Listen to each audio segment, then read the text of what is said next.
All right, not quite sure what happened. Everything went white. Lost everything. So take two. Take two. We're back. We'll get everything rolling here. My apologies to Mr. Bees.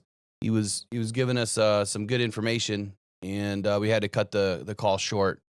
Hopefully, we should be good to go now and get our guest coming in soon. Yeah, I'll be looking for his message. I'm just hoping that everything. I should probably just reset everything over here. All right. I don't even remember what Bees was saying there at the end because I lost it all and I couldn't hear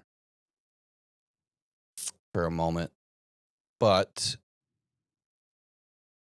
Eric, I'm going to work on something so I can make sure that our guest can get in when he does get in. Yeah. Give me 1 sec here.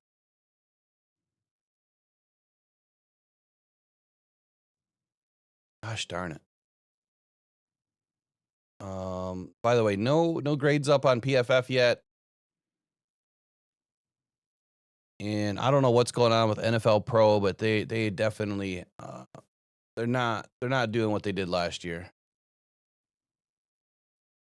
I got to get this call button off so that I don't have any calls during. Give us 1 sec. We'll dive right back in here.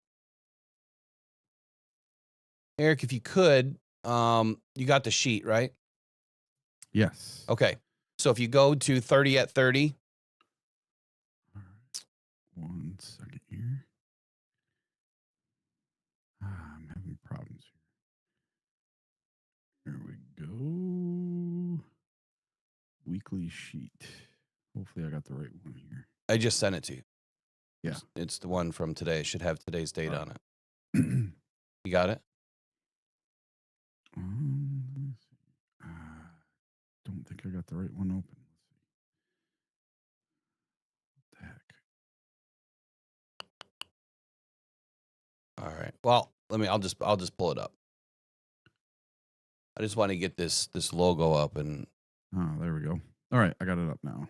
All right, so if you go to 30 at 30 and go to 9 a.m. on Monday, new division rankings, if you just right-click that hyperlink, now that the Monday night game is over, so this is part of our weekly playbook. It'll be in full effect next week. So we're going to have a full playbook now that every day is going to be themed out. There's going to be certain things that we cover each and every day. One, to get everybody up to date. We're just not going to do like just random NFL news anymore. We're going to have dedicated time, dedicated segments, the 30 at 30. So every half hour, we're going to come in and give you an update.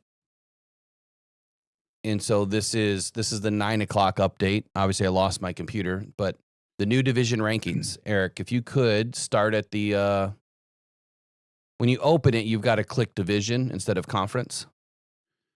Oh, okay. And then you can run from top to bottom, AFC East, all the way down to NFC West. All right. So right now in the AFC East, the Buffalo Bills are leading with a record of 3-0, followed by the New England Patriots at 1-2, and then the New York Jets and the Miami Dolphins with no wins on the season. The AFC North, on the other hand, the Cincinnati Bengals are in first place. Yes, the Bengals with a 2-1 record, followed by the Pittsburgh Steelers at 2-1. The Baltimore Ravens in third place, tied for last with the Cleveland Browns at 1-2. Who would have ever imagined that? Now, the AFC South, the Indianapolis Colts are 3-0 and coming out hot, followed by Jacksonville at 2-1. And following up the rear with two teams at 0-3 in this division as well, the Houston Texans and the Tennessee Titans. Man, the Colts are out to a 3-0 lead with two teams in their division at 0-3. If the Indianapolis Colts don't run away with that division, something is wrong with that team. The AFC West, the Los Angeles Chargers are out to a 3-0 start. They are in first place, followed by the Las Vegas Raiders at 1-2, the Denver Broncos at 1-2, and in last place, your Kansas City Chiefs at 1-2. Now we're going to get over to the NFC. The Philadelphia Eagles lead the NFC East with a 3-0 record. They should be 2-1, but they're 3-0. The Washington Commanders are in second place at 2-1 and looking probably a little better than the Eagles. The Dallas Cowboys are 1-2 in third place, and the New York Giants have not won a game and come in fourth. The NFC North, there's a 3-way tie for first, but because of conference games, the Green Bay Packers are in first, even though they've scored the least amount of points. Minnesota Vikings are in second. The Detroit Lions are in third. So all three of those teams are 2-1 heading into week 4. And then the Chicago Bears bring up the rear at 1-2. Ben Johnson got his first win against the Dallas Cowboys last week. So then the NFC South, you have the Tampa Bay Buccaneers in first place at 3-0. That is going to be a tough Monday night matchup in a couple of weeks. The Carolina Panthers, they got to win. They won 30-0 over Atlanta the other day. I couldn't believe it. So the Carolina Panthers are in second place in their division at 1-2 in the NFC South. The Atlanta Falcons are 1-2 and in third place, and coming in the rear, the New Orleans Saints at 0-3. Whoa. What? Pause. What? Pause what? Coming in the rear? Okay. What is going on there? What are they doing? Stop. They're in last place. And finally, your NFC West leading San Francisco 49ers, somehow with everyone on their entire team out on IR, just like the Lions last year. The San Francisco 49ers, I don't know if it's a weak schedule or what, how they did it. Coaching players, I don't know if they just willed it to happen or what. But the San Francisco 49ers are out to a 3-0 lead. I suspect they are going to lose some games pretty soon. The Arizona Cardinals coming up in second place, right on their tails at 2-1. The Seattle Seahawks, who looked very good with Sam Darnold, at 2-1. And then in last place, you would not believe this by the way they've played, the Los Angeles Rams at 2-1 come in at third place because of their divisional record. They lost to an NFC opponent. So that is your NFL standings as of week 3. It's about Kevin Flatbuys. Follow me. I knew that's who our guest was going to be. I see it. I don't see him in there. Oh, I see his I just saw his sticker there up on the screen between you and me. Oh yeah. He'll be in a second. I almost said he's coming in. There he is. Wow, I'm hearing tales. Eric. What is going on today? He's in the back. Good Lord, we're gonna have to clip that out. What? He's come. They came in the rear. They're last. Just quit.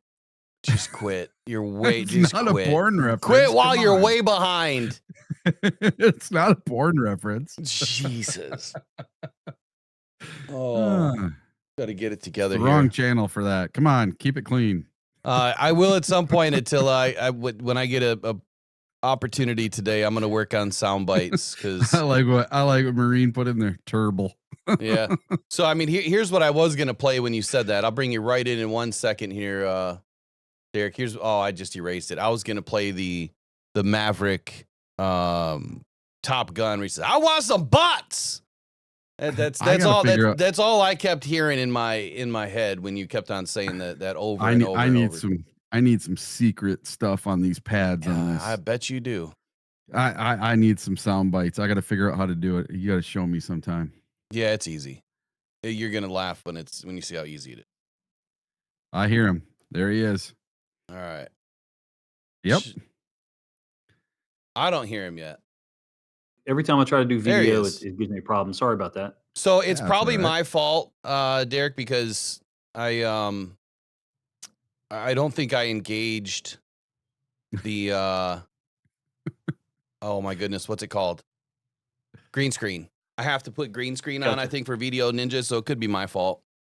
No worries, man. Hey, good morning. I don't know about you guys, but I'm tired already this morning, man. Yeah, it's a long night. I probably didn't shut my eyes till close to 2 a.m. and yeah. It's a lot easier to wake up after a victory like that, I'll tell you that. Oh man, be This is nice. true, man. Kind of Oh, reminds me of it kind of reminds me of the 49ers game last year. oh God.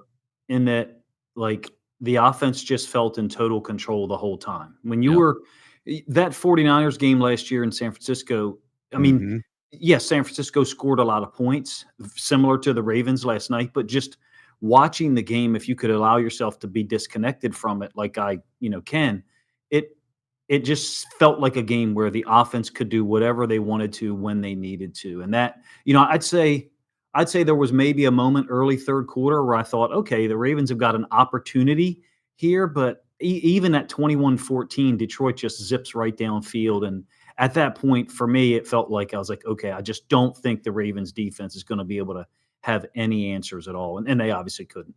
So, good morning. All 22 has just joined us this morning. The diehard Ravens fan, the what I called the adopted super fan for the Lions, but definitely loved by both fan bases. So, hell of a game yesterday, man. And what I love about these conversations is when you can have a conversation as an adult with another fan about what happened in the game, and it doesn't have to be just a sharp stick to the eye. So, Eric, behave. The what happened? We had a good conversation last week about what we expected. I was a bit nervous about the single high safety, and for the Lions, and it felt like we were kind of getting eaten alive by the tight end, which I kind of expected. But where did you see? I mean, you can go wherever you want. You can talk about whatever you want, obviously. But where did you see the Lions defense actually working well last night? And did you notice a change coming into the fourth quarter? Because I swear I felt a change and saw a change with what Shepard was running. But I'm curious what you saw. Yeah. Yeah, absolutely. I felt like, and this has been something that's been indicative of the Ravens at times for the last 2 or 3 years, and this really precedes, it precedes Todd Monken as the offensive coordinator. Is that they oftentimes play panicked, and I think to it's an interesting illustration point because the Lions, I thought, adjusted defensively very well. There's one scramble, I believe Aikman even talks about it, and I think on the replay they showed the end zone angle, and he's like, they're playing man and backs are turned, and Lamar gets out of there. I think it's like a 14-yard gain or something. I think he tries to stiff arm DJ Reed on the right sideline at the end of the play. After that, you saw no more man free with a 4-man rush. It, to me, looked like a very clear recognition by Shepard and the defensive staff, like, okay, we can't do this. And that's not a Lamar thing. That's just an athletic quarterback thing. If you're not able to get to the quarterback with a 4-man rush in a timely fashion, and you're playing man and everyone's backs are turned, like, who cares if there's a fifth guy who some people misidentify as a spy, but really he's just a low hole dropper. My point is, I thought number one, the Lions stopped the run game, and that put the Ravens in predictable passing situations. And then they were able to either play man and get pressure late. There's a lot of time to throw, according to two of the metrics I saw. I kind of have some doubt about people's ability to get stats so quickly. But in any case, Yeah. The Lions did a great job of alternating between dropping out in zone in some of those mug situations, and then also playing man, which is, it's what they major in. It's what, Kelvin Shepard and then Aaron Glenn before that want to do. I thought they did a great job of changing the look. And then those guys were the activity level, Barnes, Campbell, Muhammad, Hutchinson on that forced fumble. That's just I refuse to stay out of the play. Is the attitude and mentality. I thought it was just a better brand of football all the way around by Detroit. And I don't know how you guys felt, but for me, maybe mid-late second quarter, that was what was in my mind, was they're just playing a better brand of football. They're playing with, I've said before, like a higher frequency. Mm-hmm. They're just turned up to a higher frequency from an activity standpoint. And maybe for Lions fans, it didn't feel like that. But as a somewhat dispassionate observer, because professionally I can remove myself, I've actually got some reporting experience in the past. So, you had to do that. I just felt like maybe there was an opportunity in the third quarter for the Ravens when they go up 21-14, and then Detroit goes right downfield. And for me, right there, I thought, absent a turnover, I just don't see the Ravens winning this football game and getting a stop. And I think their play calling actually kind of even reflects that. The Ravens felt that way. Look Look at the play calling in the fourth quarter for the Ravens. They're down 7 with like 13 and a half minutes left, and they're literally operating in almost like 2-minute mode from an offensive play call standpoint. If you go back and watch that drive, I'm talking about after Detroit scores on the first play of the fourth quarter, the Ravens are playing like they're down 2 scores. And I just thought they looked panicked, and Detroit did not. Detroit was prepared, better brand of football, more physical. I mean, there's probably 4 or 5 other things you could say, man. How did it feel as a Lions fan? When did you have the feeling like, okay, we're playing better football? We may not win, but we're playing better football tonight. And I thought, for me, it was mid-late second quarter. Well, I would say for me, it started kind of early to feel like, okay, we're in this game. Obviously getting downfield on the first drive, getting 7, and then the Ravens come right back and tie it up. And it's a tie ball game, throughout the first half. And then I want to say it was opening up in the third quarter that the Ravens finally had a lead change. If memory serves me right, I think there was a lead change there. They finally take the lead. I think it was 21-14. It was at that point that I'm like, okay, this is where the Lions either fold like they have in their history, because that's what they do. In past Not teams. this team. Not this team, not this regime, Not right? this team. Or they're going to put their foot in the ground, and Calvin Shepard's going to finally start to dial it up a little bit and maybe take some calculated risks. And I think he did that at times. I think we played a heck of a game with containment, and then you noticed a little bit of a shift. We won with 3 guys last night on a play last night. I mean, I haven't seen us do that, and I can't tell you how long. I think Calvin recognized, to your point of that, and man, your backs are turned, and he's able to get that release out of the pocket. Can't allow that. And it's over. Yeah, you can't do that. Josh Allen, Lamar, right? Jalen Hurts, even Mahomes. It's over. That's not a Lamar thing. It's just certain coverages you cannot play unless you've got an absolutely dominant pair of guys to rush the passer and really disrupt the pocket. The Lions don't have that, but statistically it looked like it. Muhammad, man, that to finish with 2.5 sacks, especially in this week, a huge switch, I'm sure, in Lions fans' perspective on that. I still think, that they clearly need some depth there, but Pascal could come back. Hopefully you get Davenport back. Great tactical adjustments, I think, by Shepard. And I just started watching the film probably 10 minutes ago. Great tactical adjustments, I thought, by Shepard. He deserves a lot of credit. Conversely, the Ravens had none. John Morton had Zach Orr's defense in a bind, and the Ravens really didn't do much to try to get out of it. I mean, they got bullied. I almost think that, the Lions could have told the Ravens, hey, we're running duo out of 11 personnel, and they still couldn't have really done anything about it. The offensive line really executed at a high level. They did, and I want to say something. I want to hand it over to Eric for a second, too. So Al-Qadim Muhammad last night, when you look at his stat line, it is a complete stat line for me, even though it's not a bunch of stats. It's 3 tackles, 1 assist, 2.5 sacks, and 2 TFLs. And that, to me, is a complete game for a defensive end playing in a containment style of a game last night. I thought it was obviously great to see him do that. I've always felt that he had it in him to be able to, be that guy on the other side when needed, at least in a rotational role. But last night, to your point about Calvin Shepard, my goodness, how good it felt to finally not have the stubborn, over-aggressive Aaron Glenn at times. It says, nope, sticking to my plan. We can beat you. And you end up getting beat over and over and over and over again. Calvin made the switch, man. It's like he turned on a light switch. So huge change for the defense, and that's exactly what we need for the Lions anyway, is to be able to recognize when enough's enough. If you want to win this game, you just have to pivot, and you have to go with your gut and your instinct of it's not working. So change it, do something about it, and stick to more of a zone scheme. Eric, to his question, I guess, or to the overall question is, or what questions do you have for all 22 this morning? Yeah, so I have quite the question. Okay, I always watch the games with my buddy Bob. Well, I didn't get to watch it with him last night, so we had quite the text chain going on back and forth. And hopefully he's listening in, because I sent him the link to the show today, and he wanted to listen in. So this is the first part of our little text change, and I wrote a fantastic beatdown, and he wrote, it could have gone either way. Honestly, more of a shootout. We did a great job containing the QB. And I wrote, the Ravens were lucky we didn't put it on them.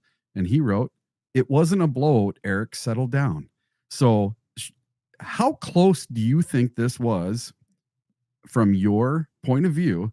How close do you think this was to the Lions actually just putting it on them and blowing them away? Because I think it was very close to getting out of control for the Lions to just put it on them.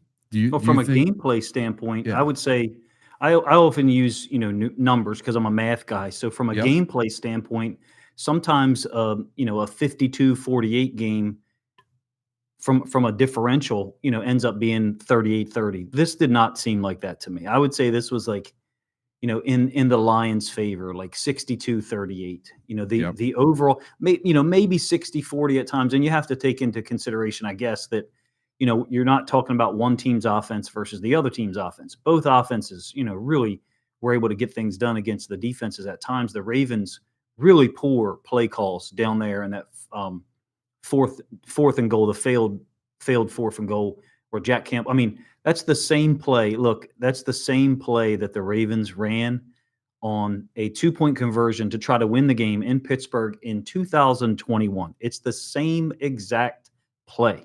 And Ravens fans have seen this dynamic for years. And so to your point, I think that when the Ravens are pressured, when they're put in a high-stress situation, at least right now, 2024 and 2025, they don't have a lot of schematic options for whatever reason that I think they should have more. The Lions, I think, have the ability to adapt like Kelvin Shepherd did, but also on the offensive side, John Morton recognizes, hey, we're running the ball down their throats. Let's stay with it.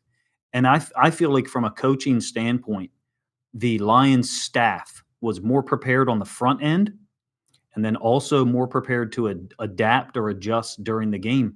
To me, I mean, you're not wrong, Eric, for thinking that it's, a complete beatdown, but it wasn't on the scoreboard, and which is where it matters most, right? Obviously. But the one thing I will say is when you watch the Ravens defense against the Lions offense, you don't get the sense that if they played again next week, that the Ravens are suddenly going to hold them to 23 points. You just don't get that sense. At least I don't. Really? Watching the game, I get the sense that the Lions are going to score 31 plus points in pretty much every game that they play, unless the Ravens do something drastic and make some plays. They just haven't been able to do that. So from the scoreboard standpoint, the Ravens have the ball and they're going for 2 to get down by 6. And I understand that because then if you get the onside kick, a touchdown extra point wins it. Great, fine. But it just seems like the Ravens were climbing uphill, in my opinion, in that one. And I mean, obviously, I have a rooting interest, right, for the Ravens, but it didn't feel like they were in control, other than like that brief stretch, like I said, early third quarter. That 18-play drive with 13 runs, that's a tone setter. You don't forget that as a defense, and I think the Lions' offensive line executed. And really, I don't really put it on, hey, we were missing Matabike. No, this is a schematic advantage that the Lions had because of their willingness to run the football. And Montgomery is great at those duo and inside zone plays. He just reads it so well. I feel like, they could have given the ball to Montgomery 25 times last night. And I just don't think the Ravens would have had an answer defensively. So I've got a couple of follow-ups to that. One, you called Jenkins being a problem, and he was a problem in the beginning of this. He's really good. Yeah, he was a problem for the Lions in the beginning of this game. Gibbs last night, it looked like to me that the Ravens came in with a definite plan for Gibbs, and it was reminiscent of what I saw against the Packers. It might have been against the Packers. But they were rolling out, man, 3-4 guys wide. Every time that he would get the ball, they were going to take away that outside zone. They were, rushing guys, to the sideline to make sure that he could not break one. They were going to let him have the inside, and that's where they were hoping that Jenkins obviously was going to clean it up, and he did an excellent job. So that's my confusion and my question all at the same time. Gibbs couldn't really get going at all in this game into the outside, and then we install Montgomery, and he's just able to pound the inside. 12 carries. Yeah, what happened? How is he able? Why is he able to do it and Gibbs, couldn't get rolling? And then Gibbs had a couple on the inside, but Yeah, walk us through that. I can't be anywhere near 100% accurate with this. I mean, so 70, 75, 80% accuracy at best here because I haven't watched the film. But it seems to me like duo is a Montgomery play. Not that Gibbs doesn't run it well. To me, Gibbs is more like on those downhill runs. He's more downhill now. The lateral cuts are not as distinct with Gibbs on the downhill run concepts. Montgomery he reminds me of Henry in a lot of ways, that Montgomery can like hedge to one side, like maybe hedge to his left a little bit and get those inside linebackers to close to that side and then bring it back the other way. It could be a jump step, just a little hop. That play really fits him or suits him, if you ask me. And duo has been a problem for the Ravens in the past. I think you have to credit once again the coaching staff for the Lions.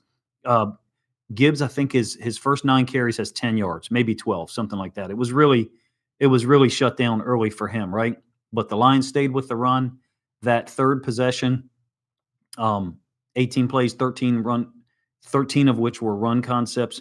I think Morton and those guys didn't panic. And I made this comparison in my reaction video. I don't know how you guys feel about it, but because Campbell so consistently exposes the offense to fourth downs, it seems normalized. And I'm quite sure that other people have brought this up before. But when you go for it with a 4th and 2, with 2 minutes left from midfield and you're only up by 7, like that is, no one looked like their heartbeat or blood pressure raised a tick. It just didn't seem to bother them at all. They do it all the time. And I get the sense, let's do it in reverse. Let's say the roles were reversed, right? And the Ravens had a 7-point lead last night and they go for a 4th and 2 from midfield. I get the sense that like someone's not going to line up right for the Ravens and there's going to be a penalty, or the ball's going to be snapped too fast for Lamar. Things just don't. The two teams, I think couldn't be more different the way they presented last night, at least. Maybe not, we can't. I'm not going to extrapolate this for the whole season, but this is right now.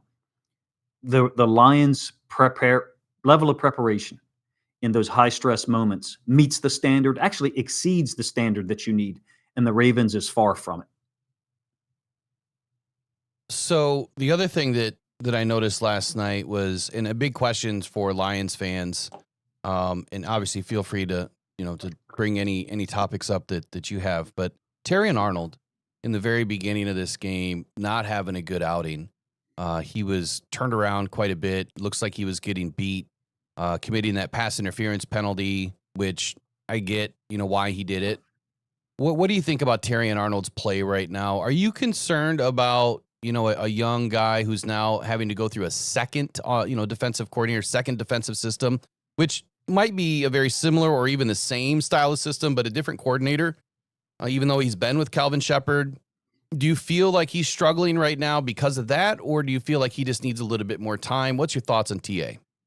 I mean, obviously there has to be some level of concern. I'm sure that it's different for different people. Some are, 40% concerned. That I'm probably somewhere around 30 to 40%. Others, I'm sure, are 80%. They want, a lockdown, shutdown corner in the first round. That's just not what you're getting right now. It's far, it's far from it. This is one of Saban's best guys that he's ever had at outside corner. And so that player's in there somewhere, maybe not to that ceiling or that impact that he had at Alabama.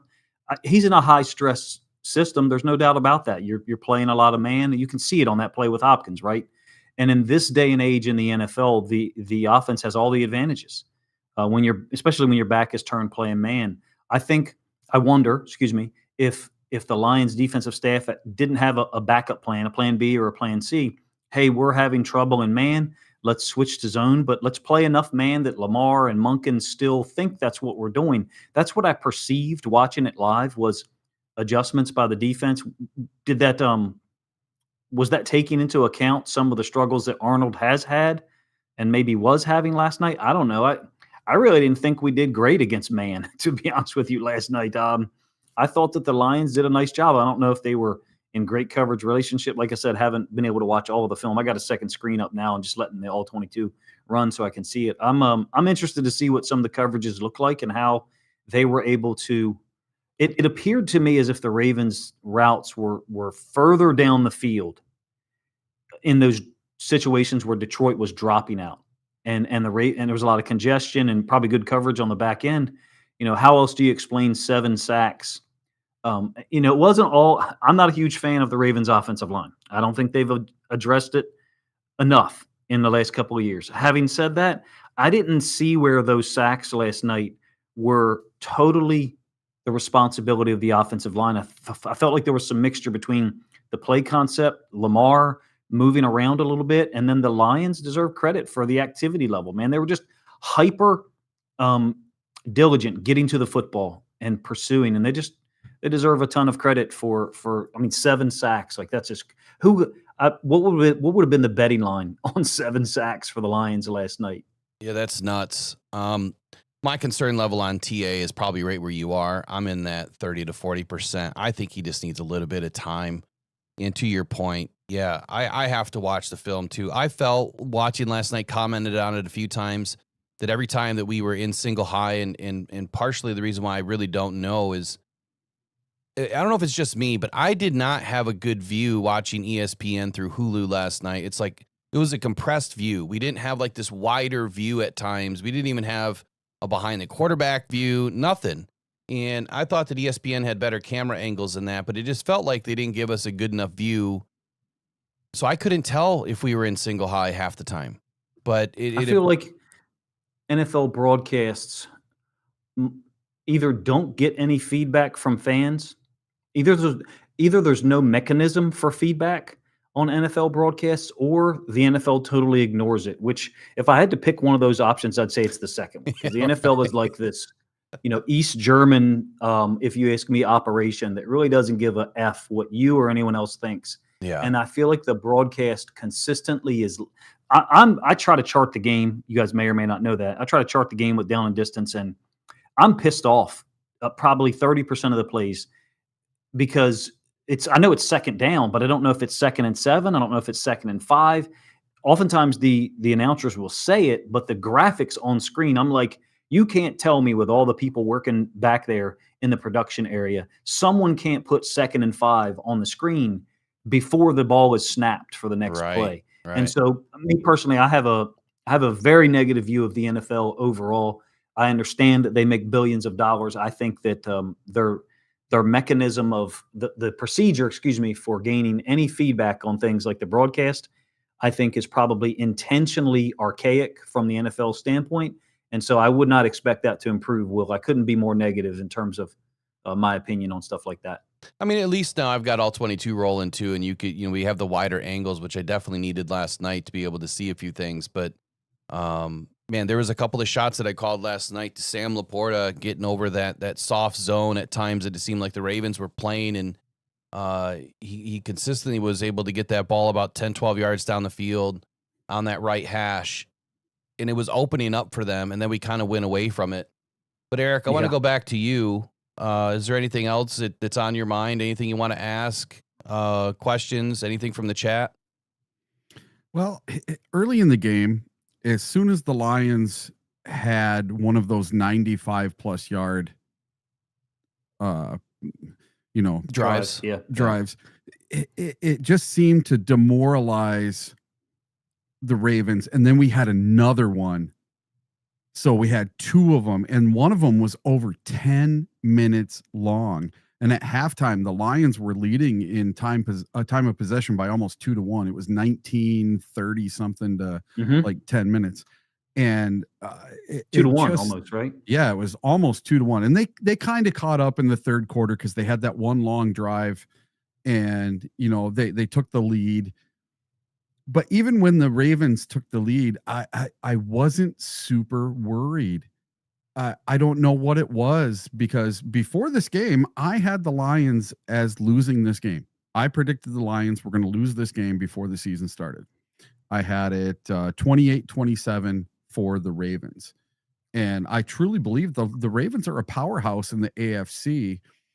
So I want to see the Ravens one more time this year. Oh, it'd be great, man. It'd be awesome. I'd probably take the whole week off in preparation for that. That'd be awesome. But I don't know how the Ravens solve. The Ravens want to, and the Lions did this last night. The hiding the coverage, meaning make it look like it could be man, drop out to zone, like Will Yep. was saying, or threaten the blitz and actually bring the blitz. And that's been the Ravens' MO, but we didn't stop the run first. And this is really, there's a defensive system that's in Baltimore that's very similar to the one that's in Seattle, that's very similar to the one that the Chargers run. You're talking about the Ravens, Harbaugh, Michigan system. That's the line that exists there, right? Minter with the Chargers, McDonald, the head coach, former defensive coordinator for the Ravens, but he also spent a year in Michigan, and then now Zach Orr. I don't think that the Ravens, under their current structure, are going to be able to slow down duo out of 11 or 12 personnel from their too high look in their base in their nickel, which increasingly is the base for those systems. Those three, and McDonald had trouble with it last year. He ended up trading for Ernest Jones IV around week 7 or 8. And prior to that, the Seahawks were getting annihilated in the run game. San Francisco goes there last year in week 6 and duo and inside zone to death. This system, if it doesn't stop the run, is going to struggle.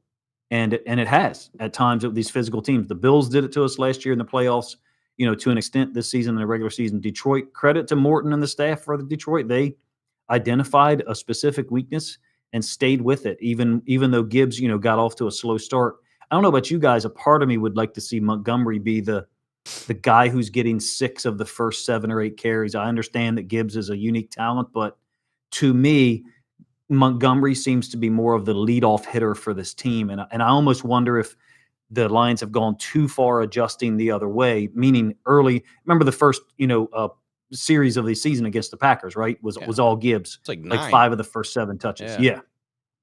So just something I wonder about. It certainly worked out last night, but I feel like Montgomery is just so professional on this concept, duo and inside zone, that and the Lions block it well, at least last night. And I expect them to do that next week against the Browns. It's going to be a good game, but I think they're going to win that game by 10 points. The thing about last night that I mentioned earlier, how are you doing on time? Me? Yeah. I got about 10 minutes. Okay. Yeah. So the thing that I noticed last night, and I kind of felt this way, and Eric and I were talking, I think it had to be the first or second quarter. It's like, okay, you're feeding Gibbs a lot right now. Is the plan to save Montgomery for that second half? And I'm thinking that sounds like a good plan, because if you're trying to wear these guys down a little bit, and then you put those fresh legs in what I call the sledgehammer, you're not going to be able to keep up with them. And now when I go back and think about it or look at it, seems like that was the plan, that they were going to try to withhold him as much as possible. Not to say that your point isn't very valid, because it is. And I think that you're exactly right. To get the game rolling against most teams, I think that Gibbs probably has the upper hand. But against a defense or a team like this, depending on how they're scheming up, yeah, Montgomery, man, through that inside, there's not a whole lot of teams that can, if the Lions are blocking well, on that interior, there's not a whole lot of teams that can defend that, at least that we've seen while Montgomery's been in Detroit. There was a statement or maybe a question here in the chat I want to get to. And coverage on the back end by Ornery U of M Dad. He said, there's good coverage on the back end last night. We had 7 sacks. How do you feel the coverage last night during the times of the sacks, or the better pressure moments against Lamar? How do you feel that worked out for the Lions? And what did they do well? What did they not do well? What did the Ravens do, well or not well? Whatever you want to go with there. It again, having not watched the all 22 like in detail, it seems to me like there was more deeper routes down the field. Oftentimes, there didn't seem to be guys available to Lamar, at least on the replays that we got. Of some of the sacks, you would kind of look downfield and, okay, it doesn't appear to be anyone open to me. I thought Detroit did a great job. I have no idea if it was predictability in routes by the Ravens. I'm not sure. I did feel like they could have gone to Bateman a little more. He's been very underutilized for us in 2025, and I felt like he was, someone coming into the game that would have an opportunity no matter who was guarding him. Detroit didn't just major in man. They didn't stay in man. So there was definitely coverage variability. And I think Shepard and the defensive staff did a great job of vacillating or moving from, zone to man to fire zones. I thought I saw a lot of stuff being used there. And it seemed like it all worked. But I know the Ravens scored 30 points. But the reality is it's a 14-point game, and Montgomery, I guess, could have taken a knee instead of scoring. I get it. People who watch the NFL and college football and that's all they're exposed to are like, you've got to get down. Hey, at most levels of football, you can't turn off that faucet for a competitor. So you freaking score. Now, I'm not saying that's what Montgomery should have done because, look, the Ravens did come back and score a touchdown. They have an onside kick. So theoretically, in some other universe, they could have recovered the onside kick. But that game is really pretty much over after Goff's completion to St. Brown. I thought St. Brown was the best player on the field last night. That doesn't surprise me to be sitting here saying that on Tuesday because, I've gone on record as saying I think he's one of the top 10 players in the whole league. And I don't mean top 10 receivers. I mean top 10 players in the whole league. Oh yeah. Yeah. He's a guy that if you said we're going to play some other world in football and we need 11 offensive players, St. Brown's one of my guys. Oh yeah. He's an absolute dog, man. He has that mentality. And, I think it speaks volumes that when, the old cliche is you play like you practice, right? If you're not practicing hard, if you're not doing the things that, all the little things leading up to game day, you're probably not going to play good. And he practices hard. He goes the extra distance and he puts the time in. It doesn't matter that he's a $30 million man now. He still goes out and catches 202 every single day. And what I love is like the guys like Isaac Tesla that, are now part of this squad immediately started doing what he's doing. And right. And I haven't seen that with JMO. I haven't seen that with some of the other guys, just really doing and mimicking, because if it works for him, then you should probably do it because he, what was he, a 4th round pick, 5th round? I can't remember, 4th or 5th round pick. Fourth. And here he is, a top 3 wide receiver in the league. And on any given day can completely take a game over. I think the Lions did a good job at spreading the ball around, but I have one final question for you. Lions are backed up in their end zone. I think they're at the 3-yard line. I forget time and where it was in the game. It might have been that long 98-yard drive or 97-yard drive. I think I just saw it. Ravens. Montgomery for like 12 or so. Well, it was a pass over the middle, I think was the first play. I think the first play may have gotten called back due to a penalty or something, if I remember correctly, but either way, I saw the Ravens lined up in man. Would you expect to run a man, when you're backed up that far and you're, the Lions did a good job at spreading the defense out a little bit, but they went man on man with single high safety with the Lions backed up in their own end zone. I don't know that I would do that. I mean, clearly they got 10 yards on that first play, but I don't know that I would do that. You know how after week 1, there was Lions fans who very smartly pointed out that the Lions showed up to play a football game and the Packers showed up to play the Lions. There was something along those lines that people mentioned. Good statement. I see that dynamic last night. I see that dynamic last night only switched, obviously, in Detroit's favor. I feel like Detroit had a more specific game plan for the Ravens, and the Ravens had their, I don't want to say generic because that's an oversimplification, but it wasn't as detailed. It didn't reach the depth or the width of the Lions game plan. And I mean offensive and defensive. I think the Lions initial plan, their plan A was superior to the Ravens plan A. And I think their plan B was superior to Baltimore's plan B as well. I don't get the sense that, we used to say this as coaches, like I remember one game in particular where I felt like I did a poor job. And I said to the coaches after the game, I think we won by 13 points. I said, hey guys, we shouldn't be happy about this because if that's a 5-quarter game, we're losing tonight. That team was better than us in the 4th quarter. And if we played 15 more minutes or 12 more minutes in high school, we're walking out of here with a loss. And to me, I don't get the sense that if this game was a 5-quarter game, that differential is going to close. I just feel like the gap's going to widen between these two teams. I lied. I have one more question for you. So do I. This is a quick one. Last night, the Lions had 3 players stacked at I formation behind Jared Goff. What? You know what that's called, right? No, because I mean, there's like the inverted pistol. There's a stacked pistol. There's the inverted wishbone. I mean, there's so many different ways it can be called. What do you think that is?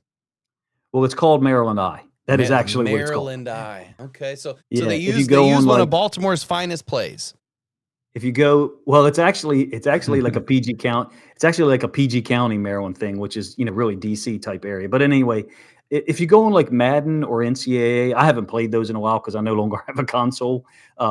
But it's usually referred to as Maryland Eye, at least dating back to the games that I played, like around the 2000, whenever NCAA ended. Like 2014 was the last one or something like that, before the most recent one.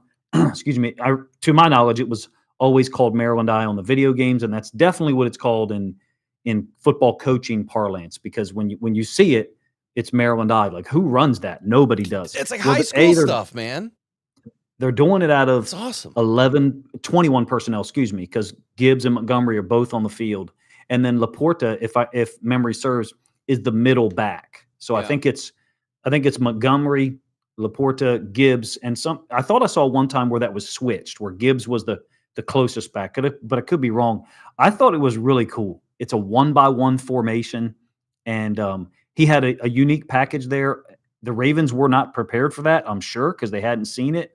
I just feel like the initial plan walking in was superior for Detroit all the way around.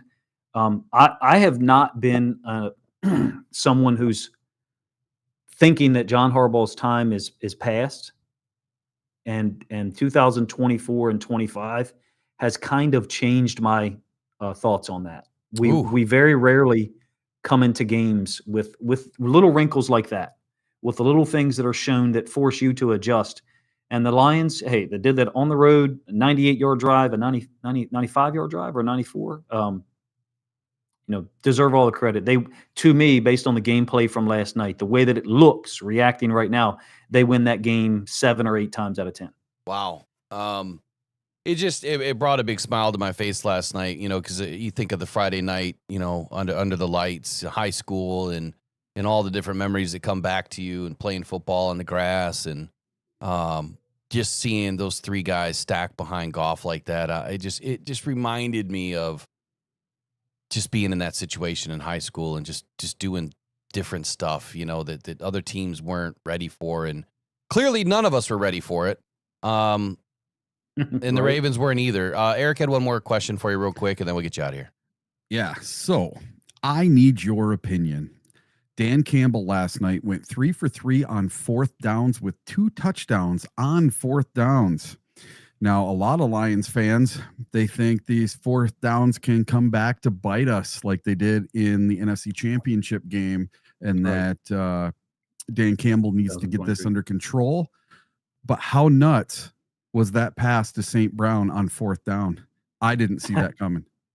It's 4th and 2, right? Yeah. I think. So I didn't think it was a run play. I just didn't think that was a run play. Did you guys, when they're lining up? I always think to myself, okay, run or pass, and I just did not see a run play from that distance. I don't remember what I called during that moment, but who knows, man? Like I probably did call it was going to be a run to Montgomery just because of where they were, and if they left themselves I think it's short Gibbs in the backfield, but I could be wrong. I don't remember the whole play. But yeah. I probably thought it was a run last night. I'd have to go back and see what I said, but either way, you never know what these guys are doing. In this day and age, and I think this kind of gives you an idea of where football is right now. The advantages are all with the offense to throw the football, right? And so even if that pass falls incomplete, it's a penalty on Marlon Humphrey. Poor eye discipline. He's looking in the backfield. I mean, hey, when St. Brown is the guy for that team, and again, to my previous point about preparing for the specific opponent you're playing. If you're playing the Detroit Lions, there's so much talent offensively. I understand that, but St. Brown is the guy. He's the to use a Detroit reference. He's the Isaiah Thomas. He's the Chauncey Billups. Right? He is. I think. I think he's on a Hall of Fame track statistically, no question. If you get another 4 or 5 years out of this guy, like the first 4. Now, he's got the second most catches in the history of the NFL through 4 seasons at 430. The number 1 guy is Michael Thomas at 470. So in that moment, 4th and 2, I'm not sure how someone on the Ravens defense, specifically Marlon Humphrey, who's an all-pro himself, isn't like, my eyes are locked in on St. Brown, and I'm not going to, for an instant, let my eyes avert themselves. Now, thinking a little bit larger picture here, it's also very possible that the Lions coaching staff had looked at film and noticed things like that. Little cracks in the armor, if you will, for certain guys. And I did a preview of Humphrey versus St. Brown. Just so happens that on the biggest play of the game, that St. Brown ends up beating him. Very difficult for me to watch because I'm a huge fan of Marlon Humphrey and clearly a huge fan of St. Brown, as you guys can tell when I start talking about him. So a moment that's tough for me to watch, but also fun. I just kind of sat back and smiled. I was like, you are in the biggest pickle watching these games, man. It's fun, man. It's like I could just see you sitting on a couch or whatever watching the game, and St. Brown scores, and you're like, oh shit. You know what I mean? Like, oh, I mean, the appreciation for what they do is what wins out for me, is just, recognizing the moment. Dan Campbell, I get it, Eric, that fans will complain, and I'm not a go for it on fourth down guy myself. That's not my default, approach or thought. But because he's normalized it to this team, it seems like fourth down is just another third down. 1,000%. And do you think crazy to admit that? I'm not that guy. I'm not, but it works for them. Do you think that Dan Campbell is changing the game? He's playing Moneyball. He's doing it his way. He's making fourth down a thing. Yeah. I mean, it's possible, Eric. It's a good question. Drastically changed, in the NFL. The only thing I'll say is I think it varies by the opponent. And so let me just say this.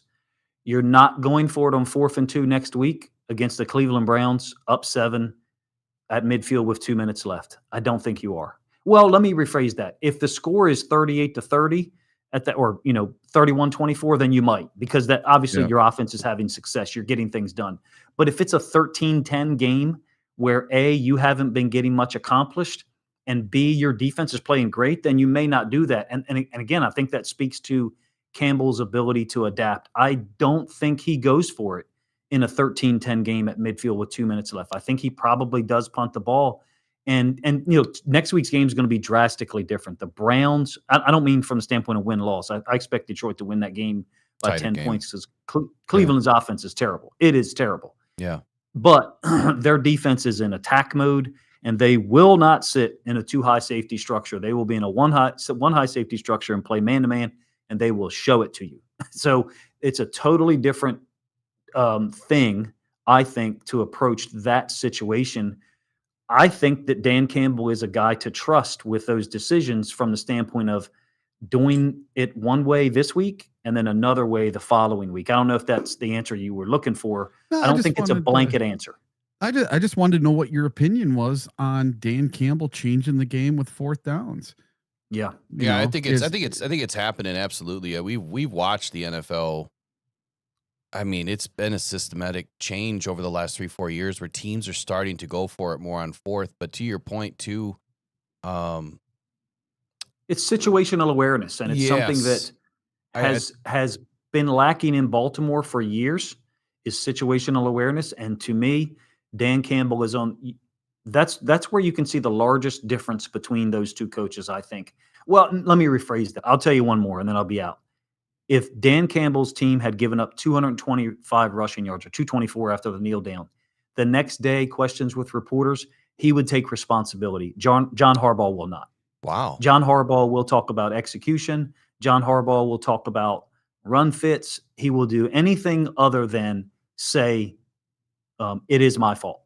And Dan Campbell, for better or for worse, I absolutely believe is the guy who will say, it stops with me, it's my fault. That's one of the biggest differences, I think, between those two guys. I'm very blessed to be able to witness both of them, and I can't help but admit that.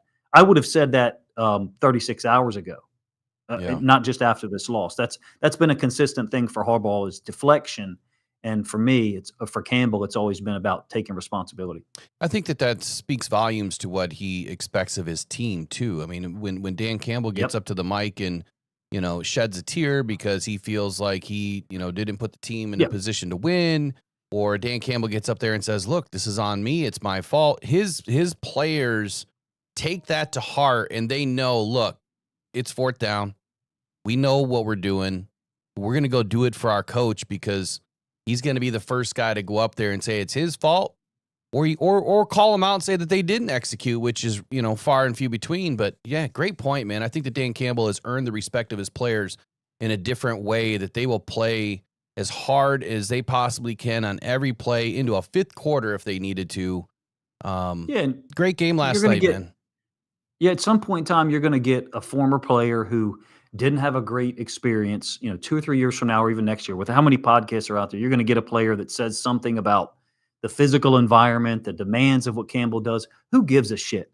Like, you can see you can see the metal, and you can see the character that this team has in those fourth quarter situations. So, Eric, going back to your question, I would say that at this point, as someone who's not a go for it on fourth down all the time person, I would say that I'm with Dan Campbell 92% of the time on those decisions, maybe even 94%. What about you? Listen, I'm probably about 80% with him on him, but there's some I'm like, no.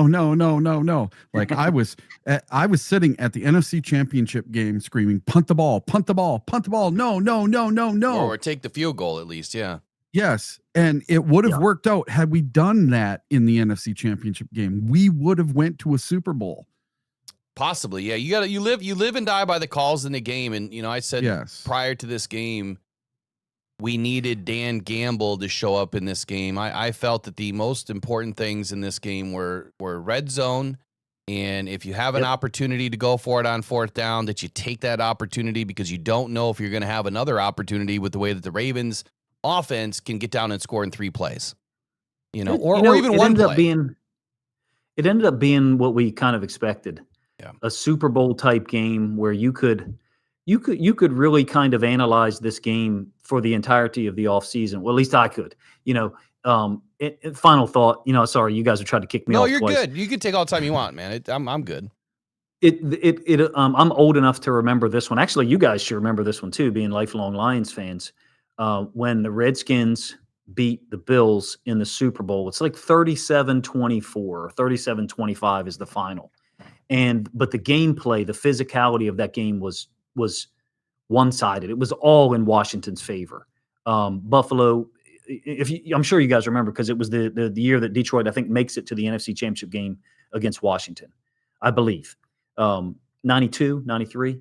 That's what this game last night reminded me of. And that's kind of to your point, Eric, your question earlier about, was this nearly a blowout? I don't know if, I want to use phrases like that because they're alarming sometimes, but it reminded me of that game. You had one team that was super physical on both sides of the ball, and one that was making big plays on offense, but really had no answers defensively to stop the run.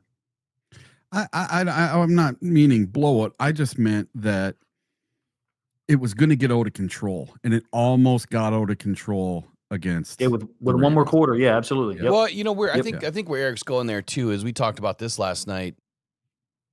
Dan left some points on the board. Well, really, John Morton did. When you get takeaways, you get some good stops, you get good field position. You have to turn that stuff into points. And last night it didn't happen, and I got a little frustrated during the stream, because it just felt like, when you watch a coach do the scripted plays at the beginning of a game, they operate really well.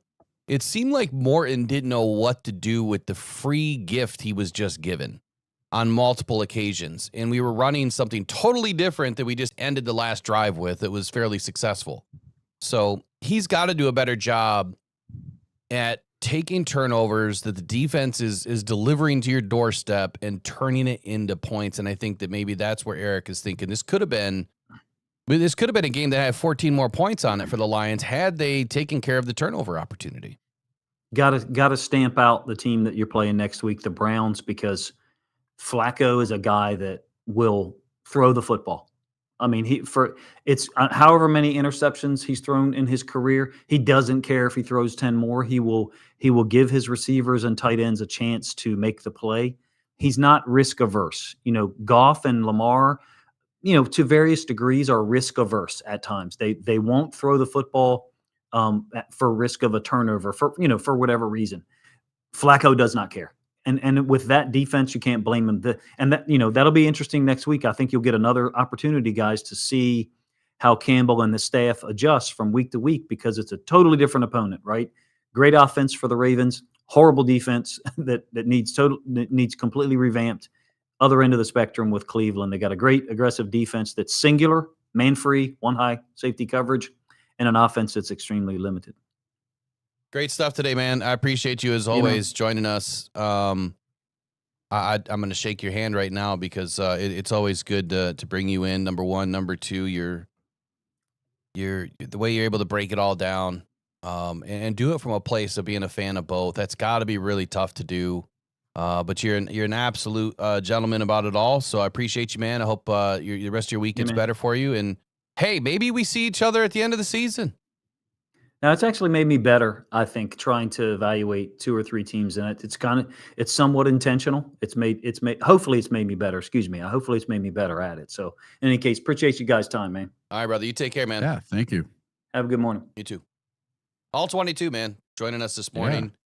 Yeah. Post Ravens Lions game wrap up here with all 20. I love his breakdowns and how he's able to get into the intricacies of things. Man, you had some sharp stick questions for him. My goodness. Yeah. Hey, this was a blowout. Like, oh, Eric, are you asking a question, or are you just sticking it in a little further? He's a good dude, man. He absolutely is. I could listen to him all day and have conversation with him all day. It's always good stuff. You know, I wanted to go back to my keys of the game for a moment because I forgot some things that I wrote. I don't know how much time you have today. I do have to get running. I'm exhausted right now. Yeah, I got to get moving on. Yeah, why don't you give us your final 30 and then I'll wrap it up shortly after that. I'm going to go to some video here. I'm probably in trouble for going so late, but that's okay. I'm the boss, so I can get mad at myself. Hopefully I don't have any customers out there waiting. But yeah, great game last night. If the Lions get just a few little things together, are going to be the most dominant team in the NFL this season. And I don't say that willy-nilly. I really think that the Lions, if they button up just a few little mistakes, start getting the points off the turnovers, getting touchdowns, not 3 points or not 0, because our defense and special teams is getting us turnovers. We get these turnovers and get points off these turnovers. We'll get that point differential up. I think we're at a 25-point differential right now. That's pretty darn good. Let's go. Let's get it up again. Let's put some wins together. We got 2 in a row. Let's make it 3 in a row on Sunday. And I'll see you guys later. All right, buddy. We'll see you tomorrow, man. Take care.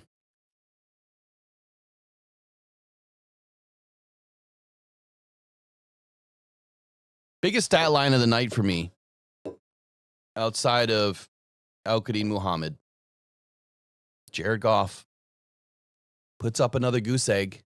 He has 1 interception through 3 games, 0 interceptions the last 2 games, and correct me if I'm wrong, 0 sacks for the last 2 games for Jared Goff. He's seeing the field. He's making the right decisions. And he's putting the ball where only our guys can catch it. And he just needs to continue doing that.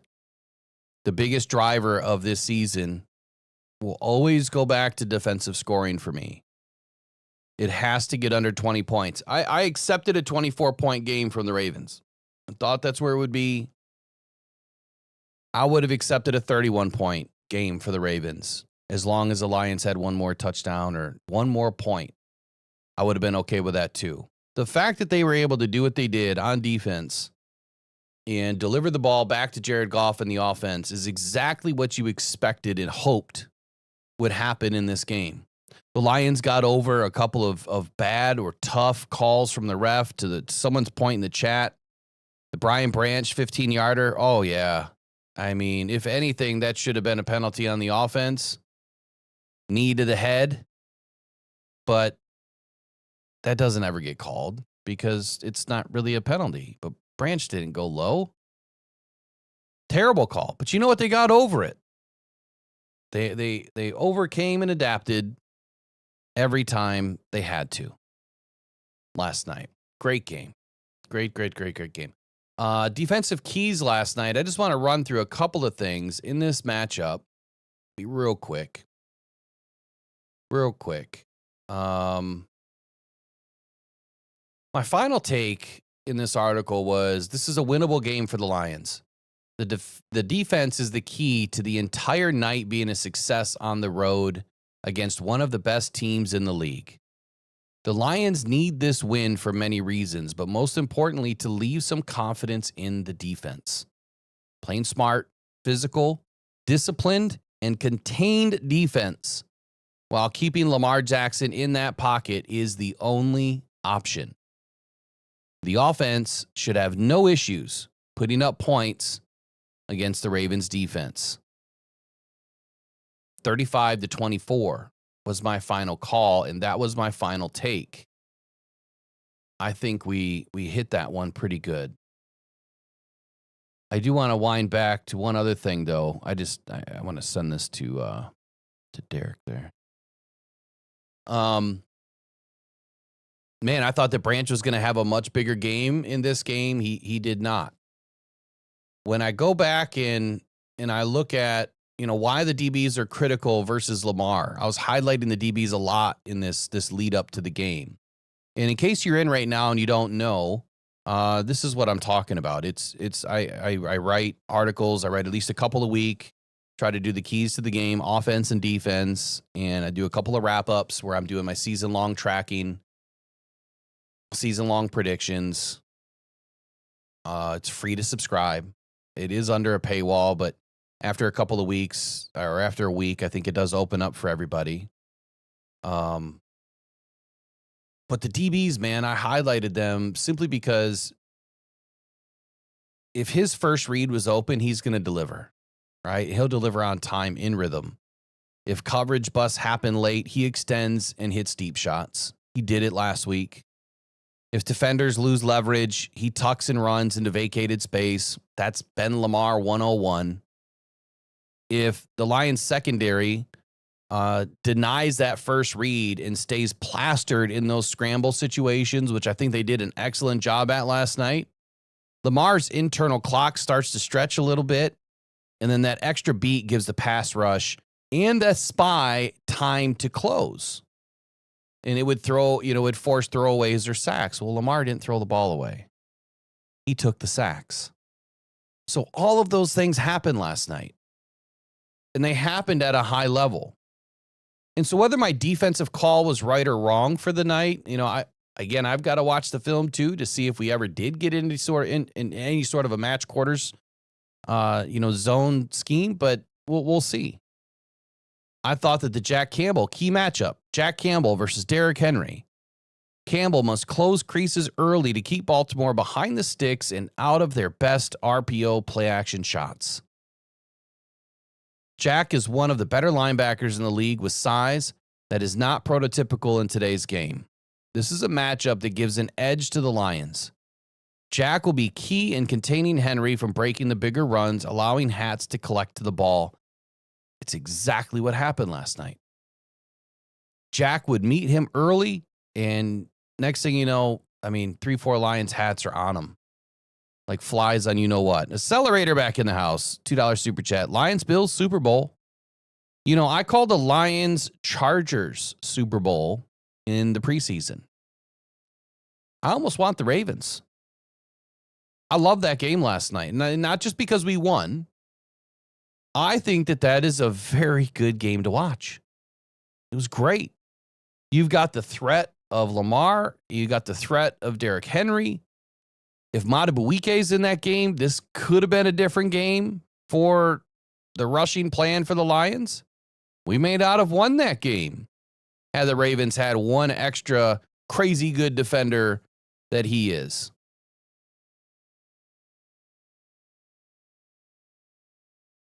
I had a key matchup on Hutchinson and Rosengarten. I said that I was expecting Lamar to drop deeper in this game to lure Hutchinson to take a wider arc.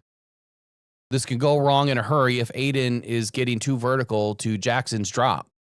Rosengarten has one job with number 97, and that was to push and steer his inside shoulder outside to force Aiden deeper by widening that arc. This allows Jackson to escape through that C or D gap. And then over pursuit is deadly. So that Muhammad, Hutchinson, and whomever else is lined up at edge on Monday night, they must set that hard edge and funnel Lamar to the inside. How many scrambles did Lamar get to the outside? Maybe one? And that might have been early in the game. So the Lions did just that. They did a great job at containing last night. I felt the two-edge discipline was non-negotiable in this game. That Aiden Hutchinson and Al-Qadim Muhammad must keep their outside shoulders free. Force Lamar back inside. I can't wait to watch this film that right now is just kind of running off to my right and see what happens. The interior rushers, DJ Reed, Tyleik Williams, mirroring Lamar's drop as well and collapsing the pocket at his depth, not deeper, to avoid creating step-up lanes where Lamar can find that outlet or that deep shot. I'm hoping I see that. Then the spy assignment last night. We'll have to identify if we had a true spy and when we did. At some point, we did have a true spy. Against Lamar, too much man coverage is a recipe for disaster. I felt that Kelvin Shepard should keep a linebacker or a safety forward as a delayed spy, once the post-snap read confirms that it's pass. And then Jack Campbell or rolled down Brian Branch can serve as the safety net if the edge contained breaks. Well, thankfully, the edge contained didn't really break a whole lot last night. If anything, they casted that wide net that I speak about. And then if you've ever seen, I've used this reference often. You cast a fishing net, right? The big circular fishing net. And you got that one rope in the middle, right? It just kind of cinches everything all together. That's what you wanted out of a defense last night versus Lamar Jackson. You cast that net, and then you kind of work together to get, you bear hug them, and then you squeeze them. And hopefully you get them down. Good stuff, man. I think I read the game pretty well, and I think the Lions read it even better. Great game for the Lions, man. This is a huge confidence boost.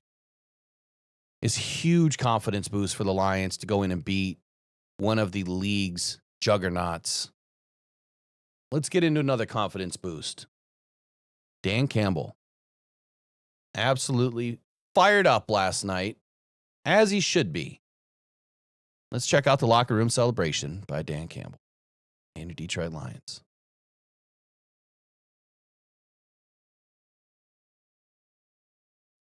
And I have it muted. All right, man. That's a great win. We did exactly what we said we needed to do. Play complimentary freaking football, man. When we needed it most, every phase picked up the slack, man. That's how you win games against teams like that, man. And now you know what the barometer is like on the AFC. It's a great win. I got a couple of game balls here. You give out $1 million, but I'm going to give 2. All right, let's start on offense. 12 carries, 151 yards.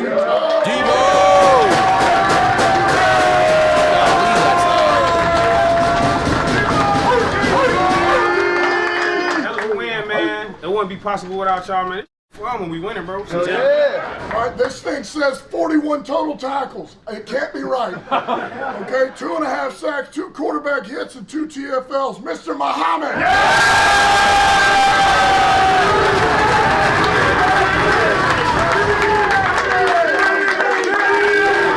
You know what? I want to thank every player, every coach, everybody that's in this organization, because about a year ago, I was home. I was on the couch. So when you get an opportunity, you make sure you take advantage of it. I want to also thank the guys in my room for helping me out this week. Without them, I wouldn't have been able to do what I did today.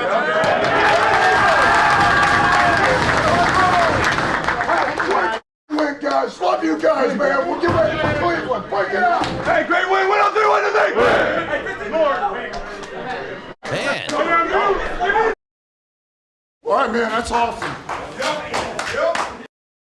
Man, Attila in there saying I got this big old potty mouth. I don't have that big of a potty mouth. Maybe during the game. So during the live stream, look, all rules are off for me, especially during the game. I've really stayed calm. for the most part. What you've witnessed during some of these games, like that's not how I am in the game at the stadium. I'm going nuts in the games. Different personality when you're actually dressed up, ready to rock and roll in the stadium. It's fun stuff. Oh yeah, I was quite high on emotion last night. This was a statement win that we needed, we deserved. This is going to help propel the Lions, I think, for the rest of the season. This is one of those victories that when you can get through to Tuesday and then into Wednesday, and it's like, man, look what we just did. Let's go do it again. This is a confidence boost. You're coming off a, slap your mama game against the Chicago Bears to smacking the Ravens around a little bit last night to the tune of 7 sacks.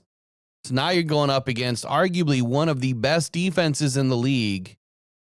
And this is not going to be an easy game against the Browns. But this type of confidence boost for 2 weeks in a row, Lions fairly healthy leaving these games. I think Vaki was the only injury that we suffered last night. We'll wait and see what happens. There should be a report tomorrow. There might even be a little bit of a report later on today. We should have a Dan Campbell press conference at some point, I believe, today. Maybe not. If there is, I'll actually do a video on it. I haven't done one the first couple of weeks, but I'll actually break it down. We've been breaking them down live when Dan Campbell comes on. Let's go to Demo next. I'm trying to manage the volume. That was pretty rough on the ears there.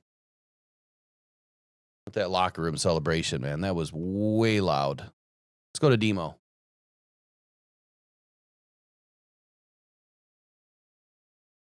With the play of the offensive line up front, the guy doesn't get 151 yards without really good play up front. Just that's a couple weeks down the road, those guys have really played well. What were you seeing from the guys up front that allowed you and Jameer to have the kind of nights and you guys have the kind of night as a team on the ground? I mean, yeah, it starts up front, Those guys don't get enough credit, They caught a lot of backlash after the first week, and everybody was kind of on them about it.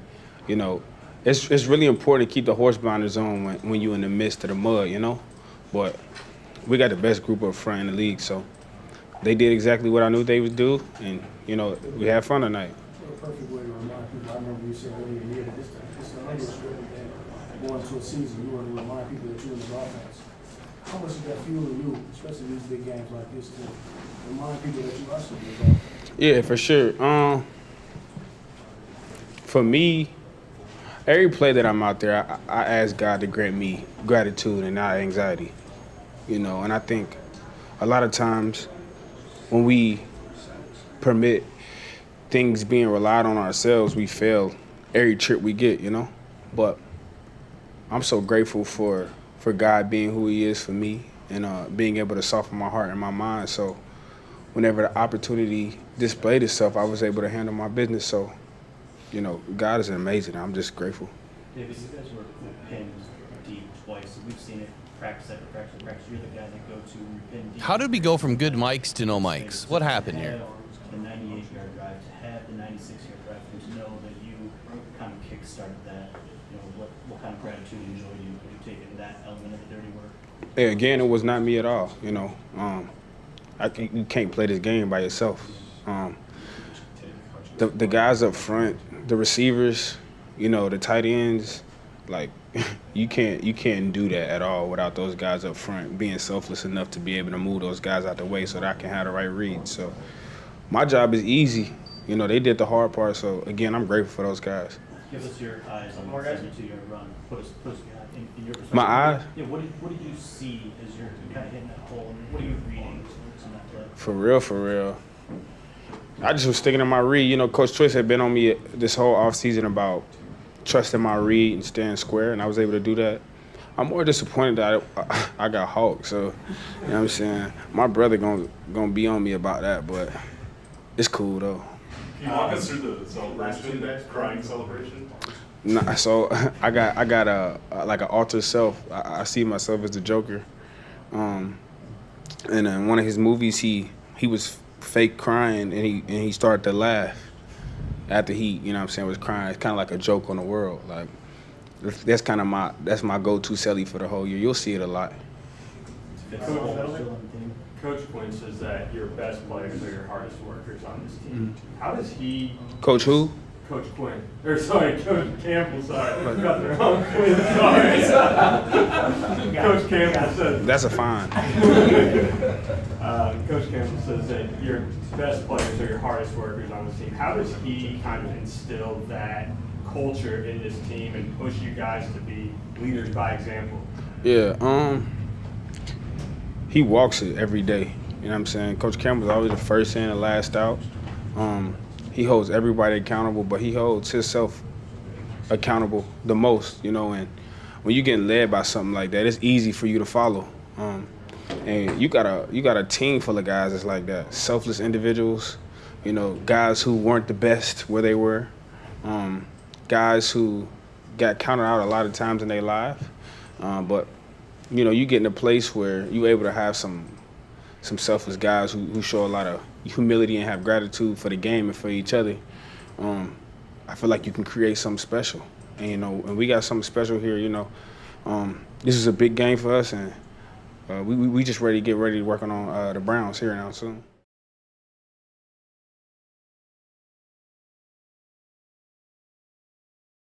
Okay, I didn't hear what he said there in the very beginning about getting hulked.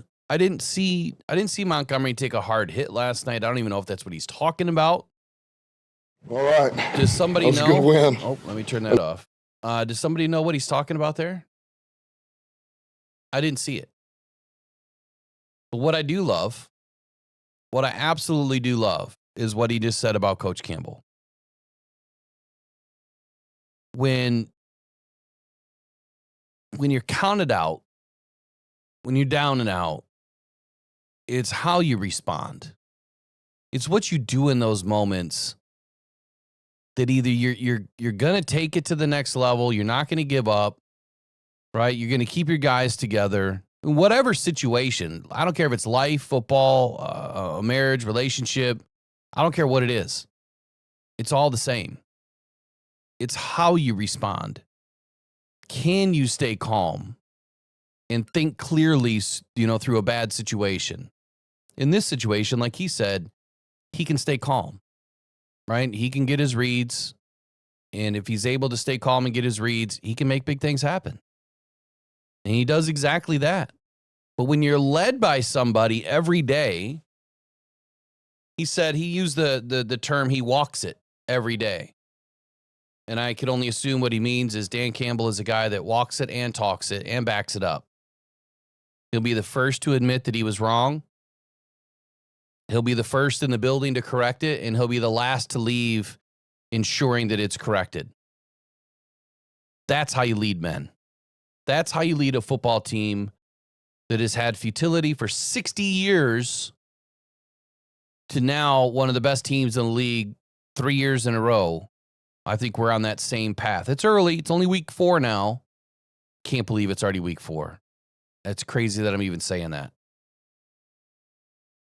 But this is how this team rises up every single week and goes out and gets a win and plays tough. And you know what? Even if they play tough and lose a game here or there, they should feel confident in the fact that they gave, he said hawked, I see. He should feel confident in the fact that they gave everything that they had.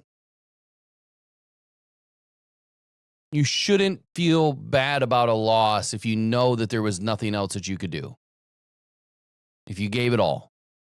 But if you don't give it all, if you don't stay true to your details, if you don't play to your assignment, if you start to deviate from the scheme, you should lose the game. And then you should feel bad. I can't think of a loss that we've had, you know, the loss against the Commanders. I don't know that they could feel bad about that.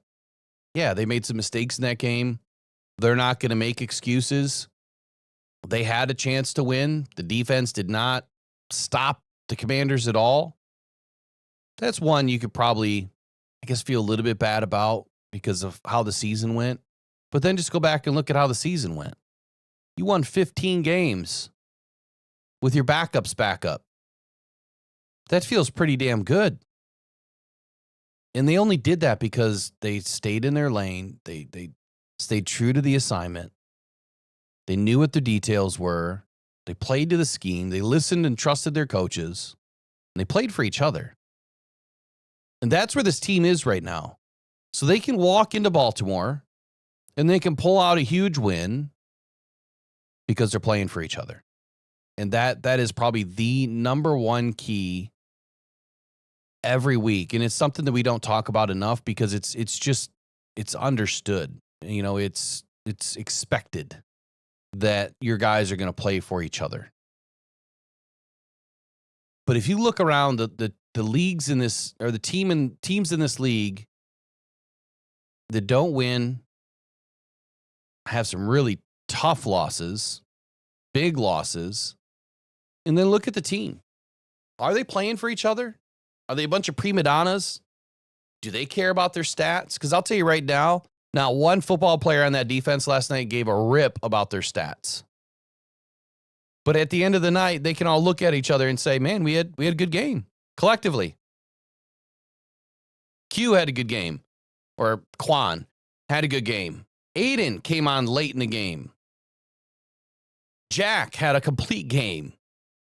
Branch made plays when they counted, you know, when he needed them to count. Terrian made plays when it counted, needed them to count. Everybody on this team made plays, and they played together. So his statement, David Montgomery, is one of the more well-spoken, humble individuals on this squad.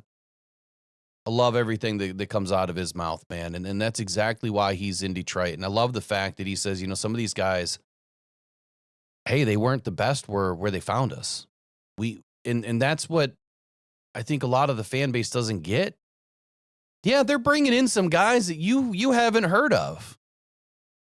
Right? But there's a difference between watching something happen on the field, have season in, season out, and you know what this player can do because of their stats. There's a difference between bringing in a player like that and then plugging them in to try to get them to execute. And it maybe works, but honestly, how often does a player go to another team that is legit, you know, a top 5, top 10 player in the league at that position, goes to another team and is able to execute just like they did with the previous team? How often does that happen?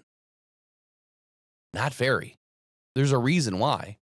And it's exactly what Demo's talking about. You have to be selfless in this game. You cannot worry about your stats. You have to worry about the team. And when you're going to a new team, what are they doing?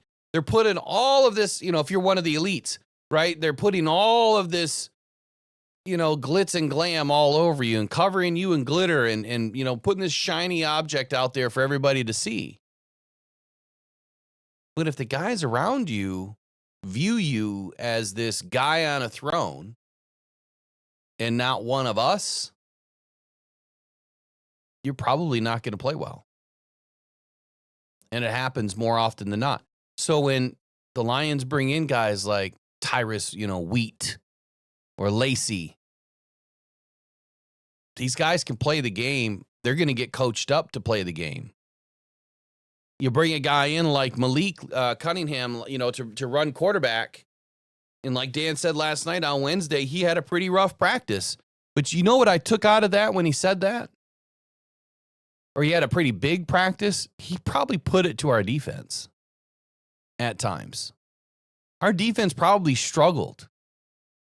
But that's exactly what they needed. They needed to struggle on a Wednesday to be able to correct it on the tape and look at it Thursday and Friday and Saturday and Sunday and practice it on Thursday and Friday. I don't know if they practiced on Saturday. I don't even know which days they practiced last week. It was a few days. But you get where I'm going with all this? You know, you understand what I'm saying here? That there's a difference between what the Lions are doing and what a lot of teams in the NFL are not doing. They get it, man. They get it at a much higher level. At a much higher level. And Dan is able to reach in and just pull out, some of the best traits that these guys have. It takes a special coach to do that. It takes a special collection of coaches, if you will, to be able to do that as a unit, as a group of coaches. It's not easy. I bet you if we would ask the same question to all 22, it would be the same.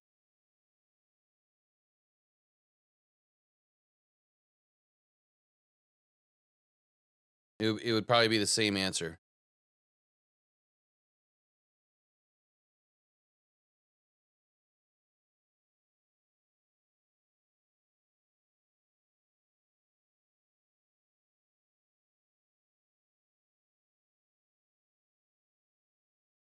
Give me 1 second here.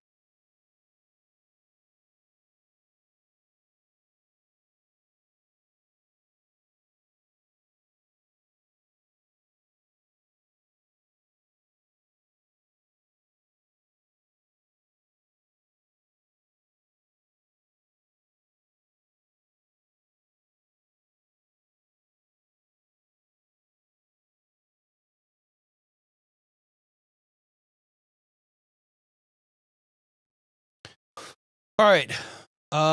What else did I want to run through today? I mean, there was some more video we could go through, but quite honestly, I need to get through the tape. And I want to follow up on my keys to the game. I'm probably going to rewrite a piece. Colton Pouncey put out a few words last night about the statement win, talking about David Montgomery ripping off, the 31-yard touchdown rush, putting Detroit up 38-24. This is more of just a recap, but he did make this comment. Where is it?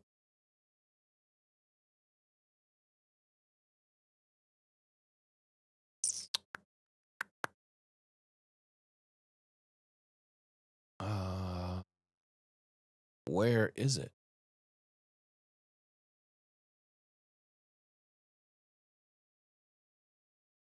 Oh, here we go. He says, that was a fight between two heavyweights. Hard to describe it as anything else. A wonderful game to witness if you're a football purist, and even better if you reside in Detroit. The Lions took on the challenge of facing Jackson, Henry, and this Ravens team head on. They remembered the taste at their 38-6 loss in the building. Remembered the taste of their 38-6 loss in the building and used it as fuel. And I think that's a good way, to kind of just wrap up, what the Lions wanted to do in this game. How fitting was it that the Lions get 38 points scored on them in their loss, and the Lions return the favor and put up 38 points on the Ravens in their loss, this time in their home. He also said that the Lions took care of the football. They got off the field on defense, right? They capitalized in the red zone. They sacked Jackson 7 times. They went for it on 4th down and converted routinely. And one of those conversions was capped by a Montgomery 31-yard TD run. Put the game away. They did everything that they needed to do to beat the Ravens. It wasn't easy, but they got it done. And I think that's a perfect little segment there to kind of cap what the Lions did in this game.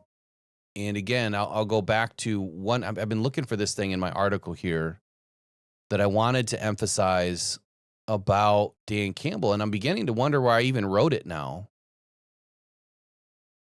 And I might not have even put it in the article. But I said it enough last week that we needed Dan Campbell to show up. And I made a very specific statement about it.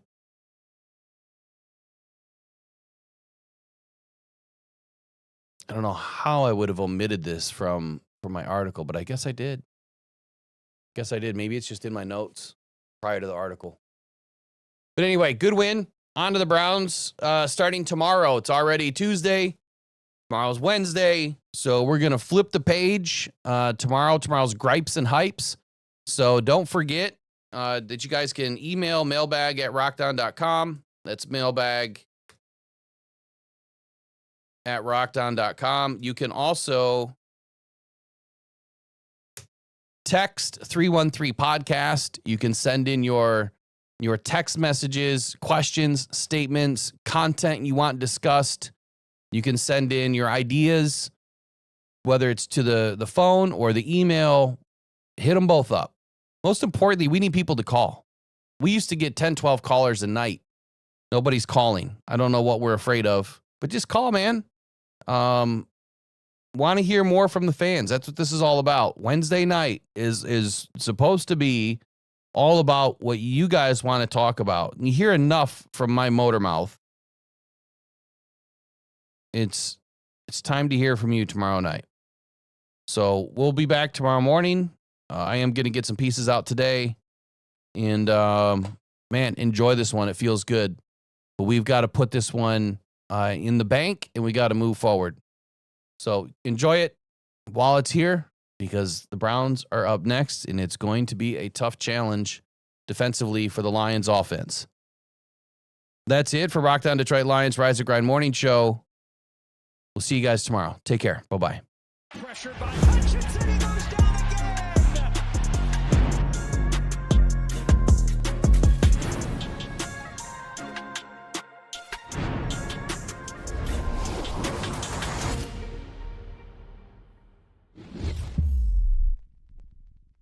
Game time, Detroit, and you found the right place for the latest Detroit Lions news. So hop on in and take the ride to Super Bowl 60 with Rocked On Detroit Lions. Join Will Rock, Eric Rintamaki, and Riley O'Brien today on the Rise and Grind Morning Show. Good morning.